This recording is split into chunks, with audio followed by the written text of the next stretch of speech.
is, please, Julie, how does being in the moment help you deal with grief?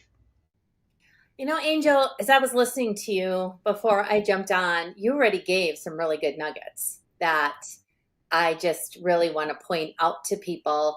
Being in the moment looks like doing exactly what you said. If you feel the need to cry, you cry. Expressing your emotions. See, grief, and you said it so importantly, it's not a destination. It's not over just like that. So many people, and so much of our society, I believe, because we are technology driven, which can be good and it can be bad, but we're so used to, wanting everything so done so quickly, and we don't process. And grief, in my estimation, is a lifelong journey. It's always going to be there. And so when you feel those emotions, honor yourself and just go through it, move through it. Don't hold yourself back, because holding yourself back can lead to a lot of illness and a lot of issues and stress that you don't even realize, what may be challenging you. Ah, beautiful one. Yes. And Oprah Winfrey, I love this one. The moment in front of you is not bothering you. I love this one. You are bothering yourself by the moment in front of you.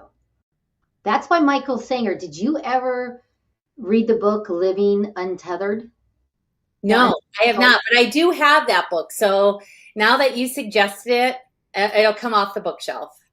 It's a really good one, and I like that one because it shows that we're creating whatever that, if it's whatever emotion it is that creates it. But I like the one thing that you say is you say a lot is, no one remembers the thing you buy, they remember the experience.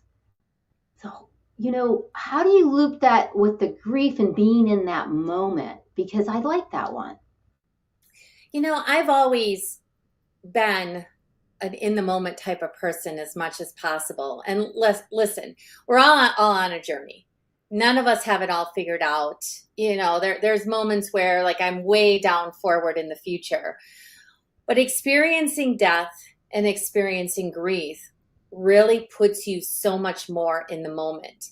And of course, I've always had a platform of that no one promises you tomorrow, and that all you really have is today. And how are you living that? And for so many people, we get wrapped up in the doing, right? It's, that we want to do stuff, or we want to make all this money so that we can buy gifts or we can have the nice things. Like, I'm here to tell you, when your time is done, it's done. And like, you don't take it with you, right? But what people do remember, and what keeps coming back through my current grief journey, is that all the memories and all the experiences that I had with my husband. And my husband passed in April of this year. My mom passed 20 years ago. My father passed 5 years ago.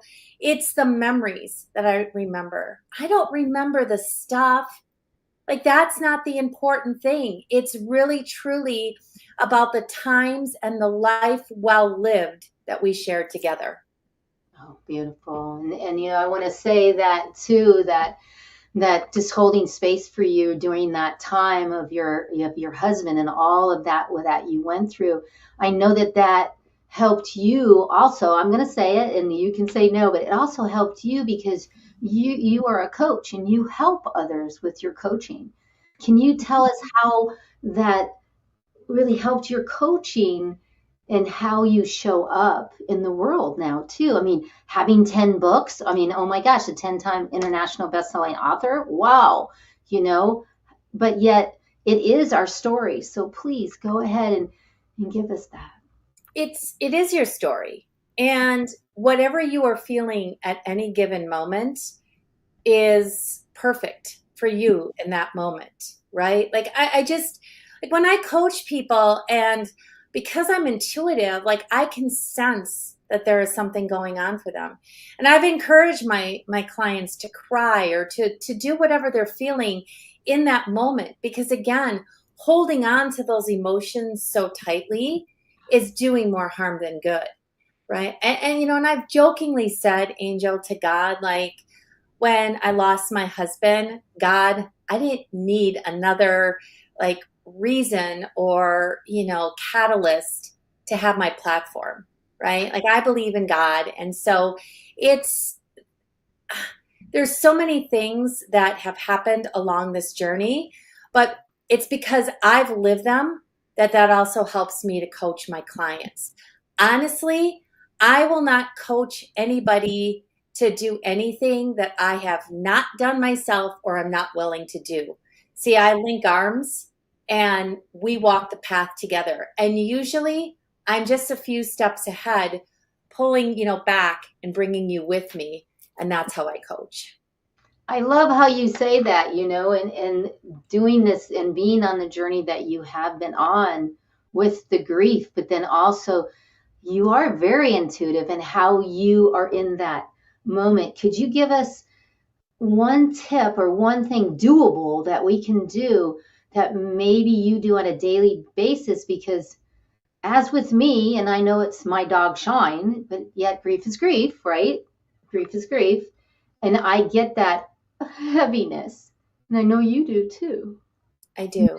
Many of you viewers, really, this is a writer downer. What would you say? The biggest thing for me is my practice of gratitude.